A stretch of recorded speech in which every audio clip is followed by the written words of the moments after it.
안녕하십니까. 월간 부동산의 진행을 맡은 박성규입니다. 자, 한국은행에서 기준금리를 0.25%포인트 또 인상했습니다. 자, 지난해 말부터 시작된 금리 인상이 사상 첫 4회 연속 금리 인상을 단행하며 부동산 시장은 직격탄을 맞은 모습인데요. 자, 이자 부담으로 주택 매수가 꺼려지면서 집값의 하락세가 가팔라지고 있습니다. 자, 벼락가지가 되기 싫어 영끌했더니 이제는 하우스 푸어가 됐다는 하소연이 여기저기서 터져나오고 있습니다.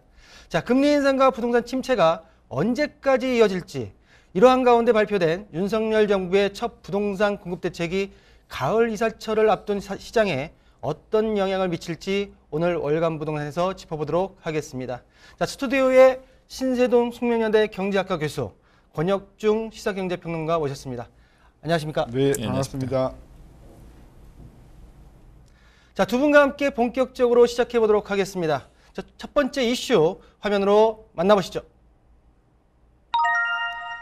한은 사상 첫 4회 연속 금리 인상입니다. 자, 한국은행에서 사상 첫 4회 연속 금리 인상을 단행했습니다. 자, 평론가님, 금리 인상에 대한 주요 내용, 그리고 그 배경이 어디에 있다고 보십니까? 네, 일단 금리 인상은요, 이제 한은에서 얘기한 것처럼 물가 오름세가 심상치 않다 이렇게 판단했기 때문에 이제 금리를 0.25%포인트 정도 또 올렸다라고 보시면 되겠습니다. 실제 시장에서는 어느 정도 예상했던 결과였고요. 뭐 시장의 예상대로 흘러갔다라고 보시면 되겠는데, 일단 이창용 한은 총재가 그 당시 금리를 올렸을 때 이런 얘기를 했습니다. 물가가 2에서 3% 오르게 되면 국민들이 사실 체감하지 못할 정도로 그냥 일생활에 실생활에 이제는 자연스럽게 생활하게 되지만은 소비자 물가 상승률이 막 6에서 7%가 되면은 피부적으로 느낄 수밖에 없고 더 큰 비용이 수반되기 때문에, 그렇기 때문에 이제는 물가 오름세 꺾일 때까지는 금리 인상 기조는 계속 이어갈 것이다. 이런 것과 맞물려서 금리 인상에 대한 기조는 계속적으로 높아질 것으로 보고 있고, 특히 이제 최근에 있었던 이제 잭슨 홀 미팅에서 파월 의장의 목소리, 한마디로 이제는 경기가 위축이 되더라도 그걸 감안하더라도 일단은 물가 안정이 우선이기 때문에 금리는 계속 올리겠다. 그에 이어서 또 한은총재도 이야기를 했거든요. 예, 연준이 먼저 완화적인 정책이 나오기 이전까지는 한국은행이 먼저 뭐 금리 인상에 대한 완화적인 추세는 스탠드는 취하지 않을 것이라고 얘기했기 때문에 당분간의 뭐 물가 상승을 감안하더라도 금리 인상의 기조는 계속적으로 이어질 수밖에 없다라고 생각을 해보겠습니다. 네, 우리 평론가님께서 금리 인상 주요 내용에 대해서 한번 짚어주셨고요. 자, 교수님. 자, 1년 전에 연 0.5%였던 기준금리가 현재 지금 2.5%로 1년 새에 2%가 올랐습니다. 앞으로 지금 두 번 정도의 금리 인상에 대한 어떤 정책 변화가 더 있을 것 같고요. 미국 같은 경우에는 3번 정도가 남았습니다. 우리 교수님께서 어떻게 좀 전망하십니까? 일단은 이번에 금리를 왜 올렸는가, 네. 또 앞으로 왜 올릴 건가에 대해서 한은 총재가 공식적으로 발표한 거는 물가 안정이에요. 물가 안정. 근데요, 금리를 올려서 경기를 죽여서 물가를 잡는 거는 시간도 되게 오래 걸리고 확실하지 않아요. 그러니까 제가 지적하고 싶은 것은 한국은행이 금리를 올린 것은 겉으로는 물가 안정이라고 하지만 속으로는 다른 속내가 있다는 거죠. 다른 속내 어떤 속내? 환율이요. 환율. 네. 그러니까 환율이 걷잡을 수 없이 올라가면 당장 우리 금융 시스템 자체가 크게 흔들려요. 네. 주가도 폭락하고 시중금리도 폭등을 하고 하거든요.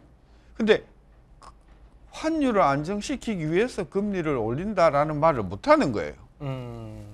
그래서 우리 시청자들이 분명히 아셔야 할 것은, 물가를 잡는다라고 하면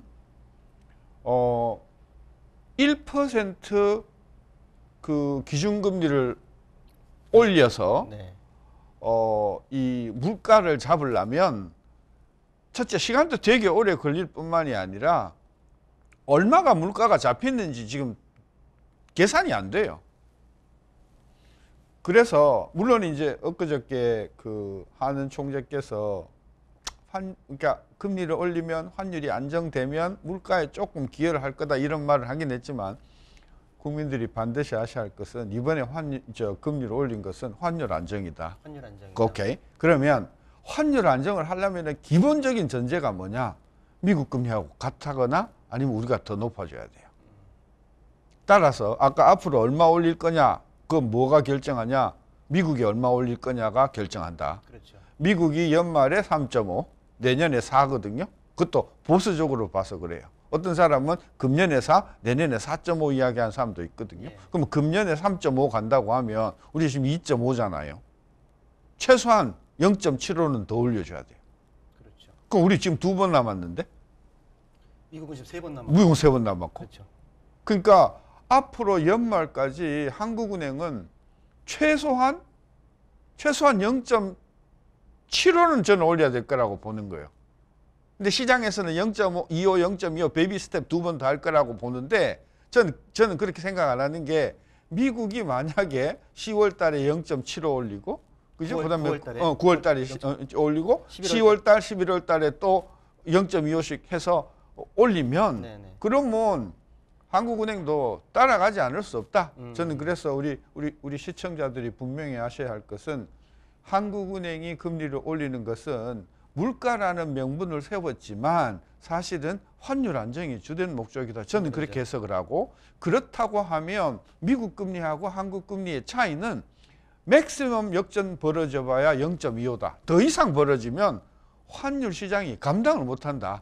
따라서 말은 뭐 베이비 스텝 2번 정도 올릴 거라고 하는 총재가 이야기했지만 미국의 사정에 따라서는 훨씬 더 많이 올라갈 수 있다. 그걸 우리 시청자들이 주목을 하셔야 된다는 거죠. 우리 신재동 교수님께서 금리 쪽, 통화 쪽의 전문가시다 보니까 제가 좀 아는 얘기를 좀 들었고요. 네.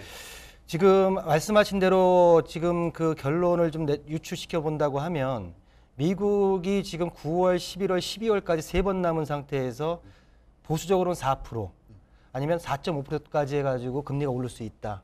우리는 적어도 3.5에 3.5 정도까지는 올라가야지 좀 어떤 밸런스가 맞지 않겠느냐라는 얘기를 하게 되면, 그렇다고 하면 기준금리가 3%에서 3.5%가 올라가면 시중금리는 어떻게 되는 겁니까? 거기에 이제 그 신용도에 따라서 또 만기에 따라서 금리 격차가 달라지겠지만 최소한 기준금리 올라가는 것 곱하기 1.4배는 해줘야 되죠. 2.4배. 1.4. 1.4배. 예, 그러니까 기준금리가 예를 들어서 1%포인트 더 올라간다고 하면 시중금리는 최소한 잡아도 1.4. 그 다음에 신용도가 낮은 사람은 2% 이상 올라갈 수도 있는 것이죠. 그러니까 앞으로 한국의 기준금리가 지금 현재 2.5인데 연말까지 3.5 정도까지 간다고 하면 아무리 그 신용도가 좋은 분이라 하더라도 주담대 그 금리가 1.5%포인트는 현 수준보다도 더 올라간다냐고. 그 다음에 소득이 좀 신통치 않거나 신용도가 더 낮은 분들은 현재 수준보다도 2%포인트 이상 올라간다 그러면 뭐 주담대 금리가 거의 10%까지 올라가는 건 기정사실이 되어버리는 거죠. 그렇죠. 우리 교수님 말씀으로 인해서 우리 시청자분들께서 피부로 와닿을 수 있는 금리까지 한번 유추해 봤고요. 네. 자, 그러면 현재 지금 변동금리가 네. 주택담보대출 금리가 6%대입니다. 평균적으로. 네네. 연내 10%까지 올라갈 수 있다는 어떤 전망까지 지금 말씀하셨어요. 네. 우리 평론가는 어떻게 보십니까? 그러니까 시중에서는 지금 일단 8%는 기정화 사실화 돼 있는 상태입니다. 그래서 뭐 변동금리나 뭐 좀 고정금리도 마찬가지고요. 뭐 시장에서는 8% 이상은 당연히 이제 오를 것이다라고 이제 보고 있는데, 일단 코픽스 금리가 8월달에 이제는 한 3%를 돌파할 것으로 보고 있거든요. 네. 코픽스 금리라고 본다 그러면 일단 변동금리에 영향을 주기 때문에 자연스럽게 이제 변동금리가 현재 이제 8월 말쯤 기준이 봤을 때 한 6% 후반 정도 이제 되고 있는데, 뭐 신용도에 다르겠지만은 이게 만약에 이제는 코픽스가 더 오르게 된다 그러면 뭐 당연히 이제는 8%대, 7%대 계속적으로 오를 수밖에 없고요. 고정금리가 지금 한 뭐 상당 같은데 본다 그러면 한 6.3% 정도 지금 나오고 있는데, 아마 9월달, 10월달 가면은 이것도 아마 8%대 계속적으로 이제는 변동금리, 고정금리 다 높아질 것으로 보고 있습니다. 지금 현재 이제는 뭐 금리가 역전된 상태잖아요. 사실 오히려 지금 고정금리 같은 경우는 이자가 더 높아야 됨에도 불구하고 지금 상황으로는 이제는 역전된 상태에서 가고 있기 때문에 앞으로 이제는 이런 금리 상태가 주담대 금리 상태가 더더욱 높아질 가능성이 굉장히 크고요. 무엇보다 이제 미국의 연준이 계속적으로 금리를 오르고 있기 때문에 이 채권 시장에 영향을 많이 주고 있거든요. 채권 시장에 영향 준다 그러면 역시나 이제는 금융채 금리가 오르게 되다 보니까 뭐 고정금리 자연스럽게 이제 오를 수밖에 없다. 특히 5년물 채권물이 지금 상당히 많이 오르고 있는 부분이 있습니다. 그럼 고정금리가 더 올라갈 가능성도 굉장히 크다라고 말씀을 드립니다. 우리 평론가는 지금 현재 연말까지 한 8%대 네. 이상으로 지금 올라갈 수 있다라고 전망을 하셨고요. 그 와중에 변동금리보다 고정금리가 현재로서는 좀 낮다라는 얘기를 했어요. 그러면 우리 교수님, 우리 시청자분들께서 지금 변동금리를 지금 이용하고 계신 분들이 지금 현재 변동금리가 낮은 역전 현상이 일어난 고정금리로 갈아타는 게 장기적으로 봤을 때 유리할까요?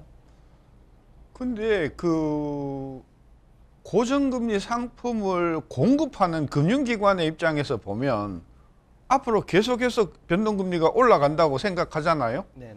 그러면 상품을 고정금리로 상품을 팔 때는 자기네들이 생각하는 변동금리가 어디까지 올라갈 것인가를 생각하고 고정금리를 생각을 할 거란 말이에요. 그래야 자기네들 손해를 안 볼 거 아니에요. 그렇죠. 그러니까 통상적으로 보면 올라갈 때 보면 고정금리가 변동금리보다 상당히 높아요. 예. 일시적으로는 뭐 그게 뭐 역전이 일어날 수 있으나 기본적으로 우리 지금 변동을 고정으로 갈아타시는 분들이 야 앞으로 더 올라갈지 모르니까 고정으로 갈아타자, 그건 하나만 아시는 거예요. 왜냐하면 그 고정금리가 지금 변동금리보다 훨씬 더 높은 수준에서 고정금리가 설정이 되거든요. 그래서 저는 반드시 고정금리로 갈아타는 게 현명하지 않다. 현명하진 않다. 둘째는 고정금리로 가면 공급을 하는 금융기관에서는 리스크를 자기네들이 안잖아요. 그렇죠.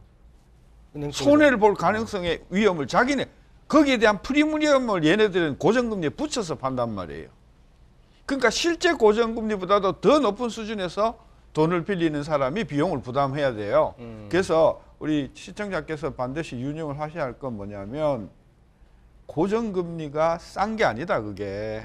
위험을 줄인다고 싶지만 위험 줄이는 것에 대한 부담을 본인이 사실은 더 높은 고정금리로 물게 되는 거다. 저는 그래서 조금 지금은 어렵더라도 전 변동금리로 그대로 가는 것도 저는 굉장히 현명한 방법일 수 있다. 왜냐하면 과거에도 변동금리로 고정금리로 갈아탔다가 변동금리가 내려가는 바람에 오히려 거꾸로 또 그걸 뒤집는 경우도 과거에 여러 번 있었어요. 네. 따라서 제가 만약에 선택한다고 그러면 저는 다소 조금 부담이 되더라도 변동금리 그대로 가는 것도, 특히 이게 한 10년, 15년 장기 대출이라고 하면 굉장히 스마트한 전략일 수 있습니다.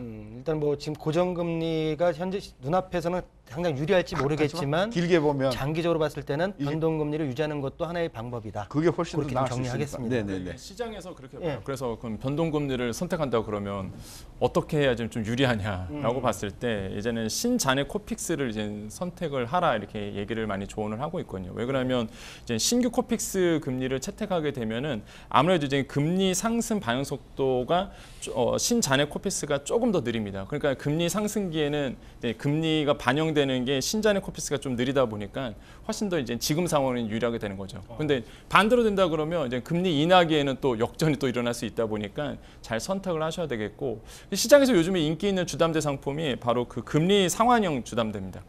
예. 상환. 예. 상한형. 상한형. 예, 금리 상한형. 예, 상한형. 그래서 이게 지금 보면 5년간 금리를 2%포인트 그 이상 못 올리게 하는 상품이거든요. 예. 이게 작년에 우리가 그 금리가 작년 8월부터 오르기 시작했잖아요. 네네. 근데 이게 작년 7월부터 이제 은행에 좀 소개가 됐는데 안 한 은행도 있고요. 근데 사실 그 당시에 인기가 없었습니다. 그 당시에는 이 정도로 금리가 오를 줄 몰랐거든요. 그러다 보니까 시장에서는 상품이 나와도 야 2%포인트 정도 더 오르겠어? 라고 봤는데 지금 뭐 훨씬 더 높아져서 요즘에 지금 이 상품 되게 인기거든요. 그래요? 예, 그래서 이런 상품도 있으니까 아마 시청자분께서 은행 가셔서 한번 상담 받아보시는 것도 나쁘지 않다고 생각을 해봅니다. 유용한 정보가 아닐까 생각이 듭니다. 금리 상한형, 예, 상한형 대출 상품. 네네, 주담대. 우리 시청자분들께서도 한번 은행에다 놓고 해보시길 바라겠고요. 자, 그러면 우리 지금 금리 인상에 대해서 변동금리와 고정금리까지 알아봤어요. 그럼 이 내용들이 지금 두 분의 의견을 종합한다고 하게 되면 금리는 계속 오른다. 과연 언제까지 오를까? 얼마나 오를까?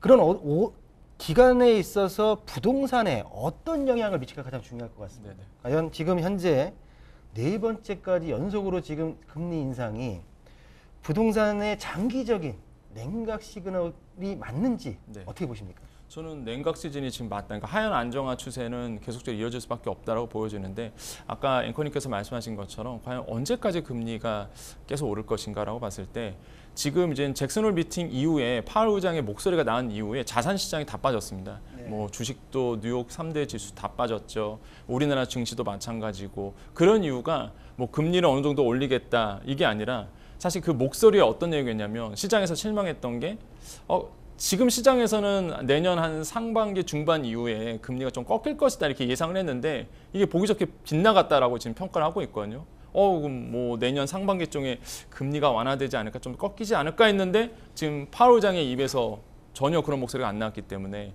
그렇게 되면 내년 하반기까지도 금리가 계속 오른다는 시그널로 인식을 했어요 시장에서는. 그러다 보니까 뭐 투자 위험, 그러니까 투자 상품 같은 경우는 다 빠지기 시작했던 부분이 있어서 아마 굉장히 그 내년 하반기까지, 그러니까 내년 중반까지는 뭐 부동산에 대한 악영향은 계속적으로 미칠 수밖에 없고 금리 인상에 대한 압박이 계속적으로 이제 대출 상품에 녹여내기 때문에 어려움이 계속 지속될 수 있다 이렇게 생각을 해봅니다.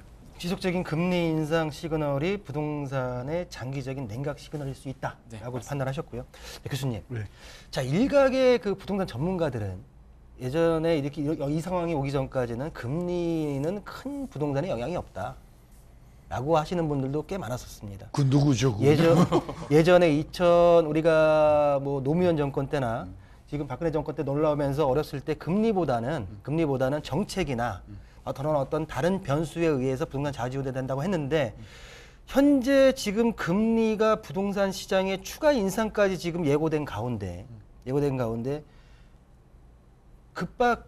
가파르게 올랐을 때 우리 영끌했던 우리 젊은 세대들과 앞으로 지금 매수했던 물건들을 과연 매도하는 게 맞겠습니까? 아니면 버티고 보유하는 게 맞겠습니까? 일단 그 이야기 하기 전에 예. 제가 역사적인 데이터를 갖고 있는데요. 2011년도, 12년도에 기준금리가 2%에서 3.25까지 올라간 적이 있어요. 2%에서 3.5. 그렇게 되었더니 주택 가격이 전년 동비로 4% 증가하던 나라가 마이너스 4.8까지 빠졌어요. 기준금리가 2%에서 3.25로 1.25%포인트 올라갔는데 주택가격 상승률이 4% 증가해서 마이너스 5%로 빠졌단 말이에요. 9%포인트 빠졌어요. 그때 기준금리가 3.25예요. 3.25. 자, 그러면 금년 말 되면 아마 금년 말 내년 초가 되면 우리나라 기준금리도 3%는 넘어갈 게 거의 확실하잖아요. 그렇죠. 그러면 과거 얘가 맞다고 하면 2%에서 3.25 올라갔는데 주택 가격이 10%포인트 떨어졌다고 하면 작년 8월 달에 0.5에서 지금 3.5로 그죠? 거의 3%포인트 올라가는 경우에 주택 가격이 얼마까지 떨어질 거냐? 10%포인트 이상 20% 가까이 떨어질 수 있다는 것이죠. 그런 관점에서 놓고 보면 주택이 꼭 필요하고 직장에 가깝고 아이의 교육에 좋고 주거 환경이 좋은 집이라 하면 옮길 수 없어요. 팔 수도 없어요. 팔아봤자 옮겨갈 데가 없어요. 그런 집은 조금 부담이 되더라도 일단 스테이 하시는 게 좋고 이걸 뭐 연끌을 하고 과도하게 금리 부담을 가지고 앞으로 주택 가격이 오를 거니까 한번 큰돈 벌어보자 라고 사신 분은 투자 쪽으로 하신 분은 더 터지기 전에 빨리 내놓는 게 좋다. 그리고 안 팔린다고 자꾸 기존 가격을 고수하시지 마시라. 그동안 거품이 많이 낀 게 사라지고 있는 과정이기 때문에 과감하게 그냥 조금 싼 가격에 털어내시는 것이 저는 앞으로 기준금리가 3.0, 3.5 올라가면 주택 가격은 최소한 2년 이상, 최소한 15% 이상 고점 대비 빠질 것이다. 자, 금리에 대한 어떤 다른 전문가 얘기하는 것은 의미가 없고 네. 교수님께서 말씀하시는 거는 금리는 부동산의 100% 결정적인 변수. 결정적이다라고 말씀하셨고요. 네.